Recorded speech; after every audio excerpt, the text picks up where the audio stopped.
ছোট এক পাহাড়ি গ্রামে থাকে রাসেল নামের এক যুবক। সে প্রতিদিন সকালে জঙ্গলের ধারে গিয়ে ছবি আঁকে। একদিন ছবি আঁকতে আঁকতে সে দেখতে পেল দূর থেকে এক বাঘ তাকিয়ে আছে তার দিকে। রাসেল স্থির রইল, না দৌড়ালো না চিৎকার করল। বাঘটি ধীরে ধীরে তার দিকে এলো। পরদিন রাসেল আবার এলো, আবার বাঘ এলো। এভাবে চলল দিনের পর দিন। দুজনের মধ্যে গড়ে উঠল এক নিঃশব্দ বন্ধুত্ব। গ্রামের লোকেরা যখন জানতে পারল, সবাই ভয় পেয়ে বলল, একদিন ও তোর প্রাণ নেবে।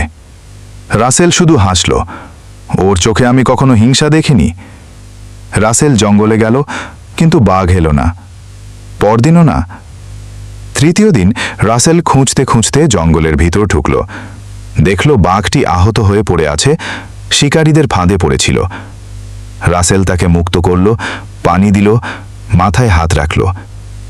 বাঘটি ধীরে ধীরে চোখ বন্ধ করল, চিরতরে। শেষবারের মতো বাঘের চোখে জল দেখা গেল। সব বন্ধুত্ব ভাষা দিয়ে হয় না, কিছু বন্ধুত্ব নীরব, অথচ হৃদয়ে ছুঁয়ে যায়।